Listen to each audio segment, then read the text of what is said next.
안녕하십니까. 한국디카연구소 대표 이상욱입니다. 오늘 마침 우리 한국디카시인협회 고문이신 강희건 교수님께서 이렇게 한금알 시선 271번 파주기행이라는 이 시집을 내서, 그래서 오늘 바부담 한국디카시학 주관과 제가 이렇게 티타임을 가지면서 이렇게 사인 시집도 받고 정담을 나누고 있습니다. 교수님 축하드립니다. 감사합니다. 네, 축하드립니다. 참, 이 보니까 이번 이 시집이 굉장히 화제가 되는 게 노년의 문학, 그러니까 최근 노년들의 어떤 그런 처해 있는 오늘의 이 실존적 상황이 말은 안 하지만 누구나 다 이제 그렇게 청년에서 중년에서 노년으로 가야 되는데, 그런 시대 정신을 아마 한국 문학 사상 최초로 본격적으로 드러낸 시집이 아닌가 그런 생각이 듭니다. 그래서 오늘 디카시 얘기도 좀 듣고 고문으로서 이번 신간 시집, 교수님 이 시집이 몇 번째 시집입니까? 18번째 창작 시집입니다. 그러니까 네. 그동안에 니기야에게로 가는 길이라든가 네. 그 성을 주고 싶다라든가 하는 그런 그 주변 몇 권의 그 시선집이 네. 3권 정도 있는데 그거 가지고 합산하면 21권째고, 또 창작 시집만을 가지고 보면 18번째 시집입니다. 네. 그 교수님께서 이번 시집 뭐 해설을 따로 안 받으시고 시인의 산문으로서 교수님의 시론을 서정과 포괄의 시야기로 이렇게 제목을 써서 이렇게 쭉 쓰셨는데, 제가 다는 안 읽어보고 지금 중간에 읽어보면서 사실 이 포괄의 시야기라는 게 교수님은 그 60년대를 대표하는 그런 시인이신데, 그 당시에 그 어떤 시적 경향을, 그 당시에 다양한 시적 경향을 아주 서정적으로 통합해 보여주는 그런 시라는 생각을 제가 들어서, 그래서 제가 포괄의 시학이란 말은 제가 아마 처음 쓴 것 같은데 교수님께서 제가 쓴 이 용어를 수용해 주셔가지고 이 포괄의 시학이라는 것으로 교수님의 그 시론적인 특성을 수용해 주신 것 같아서 오늘 제가 깜짝 놀라고 영광스럽게 생각했습니다. 포괄의 시학이라는 개념 하에서 교수님의 시론을 좀 한번 말씀해 주시죠. 네. 그 이번 시집도 포괄이고 음. 그 앞에 나온 시집들 포괄적인 측면이 있거든요. 있는데 네.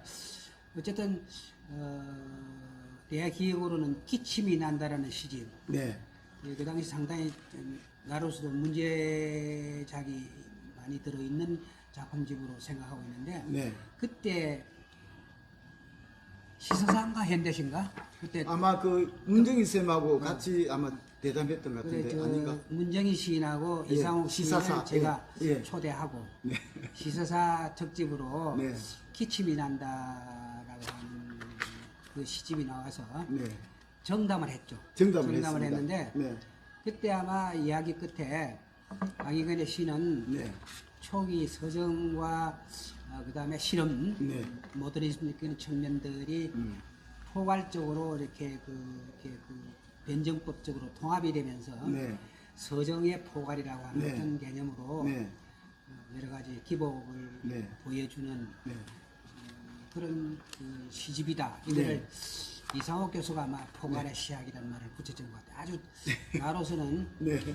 내 시를 설명하는데 매우 편리한 그런 문신의 폭을 만들어주는 그런 용어거든요. 그래서 우리 그 이 교수님이 네.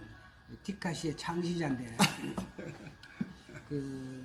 그런 어떤 안목 같은 것들이 이미 비평적인 그 어떤 세계나 직관이라든가 이런 힘이 있어 보여요. 근데 그러니까 내 뜻에 맞으니까 내 스스로 이번에 시집 18번째 시집을 자가 해설로 했단 말이에요. 그런데 거기에서 서정과 포괄의 시야 이런 말을 썼거든. 네. 그래서 그런 의미에서 우리 네. 이 교수에게 감사드려요. 아이 감사합니다. 교수님 뭐 이건 본질적인 이야기는 아닌데 하다 보니까 그게 좀 길게 됐는데 이번에 보면은 그 당번이라는 이 시가 아마 그 파주 기행의 그 어떤 정체성을 잘 드러내는 한 편이 아닌가 그런 생각이 드는데 우리 박중환님께서 우리 늘 어떤 시의 스승으로 모시고 그렇게 잘 제일 잘 아시는데 이걸 한번 읽어주시고 그래 좀 그 강 교수님의 가까이서 본 어떤 그 한국을 60년대 대표하는 경남을 또 대표하는 시인으로서 어떤 그 의미를 좀 말씀해 주면 좋겠습니다. 네. 네. 저는 하게 입문해가지고 네. 혼자 방황하고 그럴 때 우리 하동 선생님께서 시 세계를 갖다가 정립해주고 안내해준 우리 시적인 안내 선생님이십니다. 네. 여튼 18번째 시시 파주경 출가를 축하드리며 네. 여기 보니까 저 이행기 선생님 비롯해가지고 김춘수, 남정현 또 진주의 김장학 선생님 이런 인물들이 등장함으로써 상당히 좀 뭔가 궁금해지고 네. 집에 빨리 가서 읽고 싶은 마음이 생깁니다. 당번 요거는 참고로 선생님께서 사모님이 지금 몸이 괜찮았기 때문에 오전 당번입니다. 오전 당번. 예. 네. 그래가지고 따님이 안 오면은 네. 점심까지 딱 드시고 케어 준비 딱 하고 인수인계를 갖다 당분 교체를 갖다가 요양보호사 선생님에게 하고 네. 연구실 나오시거든요. 네. 제가 볼 때는 그것을 시적으로 표현한사 싶고 네. 요즘 누구나 노년기를 맞이하고 저 역시도 그랬지만 네. 다 부모님이 계시고 네. 몸이 편찮하는 분이 있는 그 우리 행실을 갖다가 네. 직시하면서 그 아픔을 또 피력하지 않았냐 그걸 네. 보고 한번 읽어보겠습니다. 네.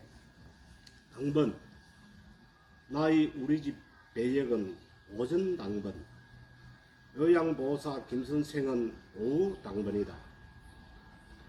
그 밖의 시간은 불문율로 저녁부터 새벽까지 기상하여 조식까지 나 홀로 전담이다.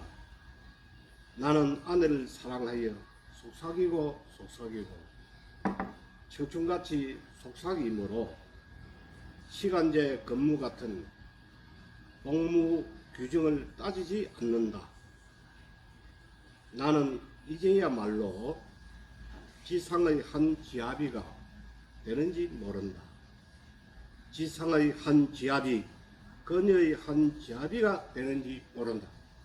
야 정말 낭송 들으니까 정말 가슴에 이건 아마 개인의 문제가 아니라 이 시대의 문제를 정말 한유적으로 보여주는 노인문학의 대표 작품이 아닌가 그런 생각이 듭니다. 교수님께서 이번 시집에서 중점을 둔 노인문학으로서의 어떤 그 의미 같은 것을 좀 한번 말씀해 주시죠. 네. 오늘날 노령화, 초노령화 시대라고도 하고, 네. 그러니까 모든 면에서 노령화 시대이면서도 네. 위기는 위기대로 오고, 네. 네. 노령화 시대가 100세 시대다 해가지고 100세만 구가하고, 아파서 들어누워있는 사람이 몇 %라고 하는 이야기도 안 하고, 네. 세상은 네. 제대로 굴러가는 것처럼 보이고, 아픈 사람은 아프고, 은폐는 은폐대로 가고, 이런 생각을 했어요. 해가지고, 야, 이번에 나오는 시집은 네. 진정성을 드러내는 것. 네. 진정성은 뭐가 진정성이냐? 있는 그대로의 감정을, 네. 정서를 드러내는 것이다. 그렇게 해가지고 쓴 것이 방금 네. 당번 같은 시거든요. 네. 아주 쉽게 쓰는 건데, 네. 그러나 그 자체가 나의 실존이고, 네. 아울러 나의 정서이고, 아울러 나의 의무이기도 하고, 내 직무이기도 하고, 네. 나의 당번이기도 하고. 네. 이 시를 우리 딸이 저 파주에서 진주까지 네. 한 달에 한 번씩 내려왔다가 올라가는데, 네. 보호자의 역할을 또 하는 거죠. 얼마나 효녀인지 모릅니다. 그런데 네. 이 딸이 진주 출신 제 친구들이 네. 파주에서 만나가지고 네. 내가 쓴 이 당번 이 시를 메모해까지 가지고 올라가지고 읽었더니 네. 5명이 통곡을 했다는 거예요. 네. 그 5명 친구 중에 네. 아버지 어머니가 네. 모두 암이 아니면 치명적인 어떤 네. 병을 앓고 있는 네. 그런 사람들이 네. 자식들이 한 50대라는 거죠. 네. 50대가 아픔 안에서 살고 있는 것이 네. 고령 시대의 50대라는 거죠. 네. 그걸 그 이야기하면서 이 시대의 어떤 아픔과 고통이라고 하는 것은 네. 우리가 보통 아프다는 것은 계속 소문을 내야 약도 찾고 위안도 얻는 것이라는 이야기를 하잖아요. 네. 그런 것처럼 노령도 숨기는 것이 아니라 드러내는 것이고 네. 드러내면서 자기 정서를 일반화시키고 그러는 가운데 공익적 어떤 그 세계로 함께 갈 수 있는 길을 네. 찾을 수도 있고 네. 그런 의미에서 이제 그 진정성, 문학의 진정성이라고 하는 것을 생각하게 됐습니다. 네. 마지막으로 한국 띠까 시인협회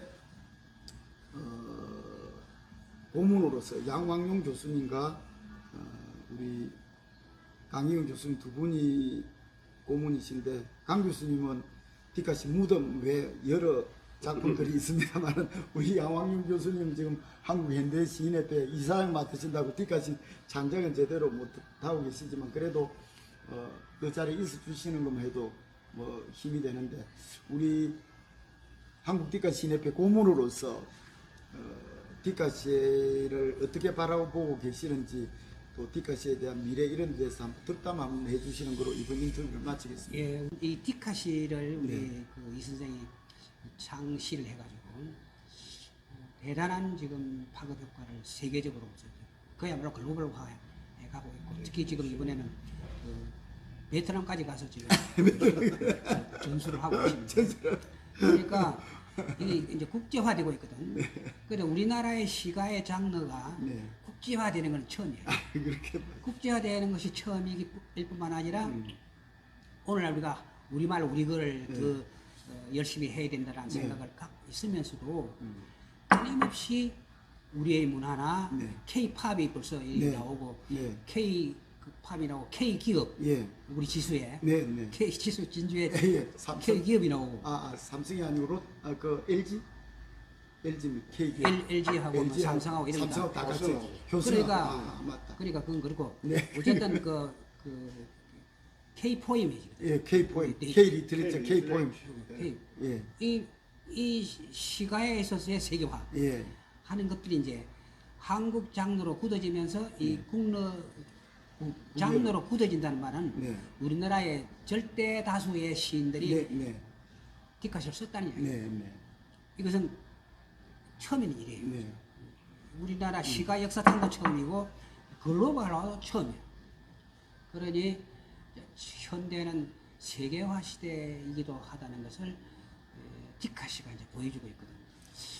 나도 이제 앞으로 디카시도 종종 쓰고 네. 이번에 그 대표시 50선에 제가 뽑혀가지고 유튜브 나와가지고 저를 아는 사람들이 아주 좋아했어요. 네. 그래서 이 디카시라고 하는 것이 네. 예사로운 장르가 아니고 네. 미래지향적이고 네, 세계지향적이고 네, 한국 문학사를 통틀어서 세계화에 첨단을 가는 첫 번째 불을 켠 네, 장르다. 네. 그래서 이 교수에게 축하를 아이고, 드리고 지금 앞으로도 네.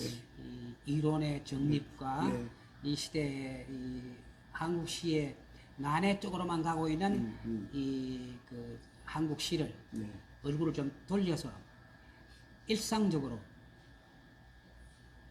그다음에 상용하는 어떤 문학으로 네, 어른과 아이들이 함께 쓸 수 있는 문학으로 네. 디카시가 네, 일반화될 것이라는 것을 확신하고 네, 또 그런 의미에서 디카시를 기대하고 또 축하하고 네.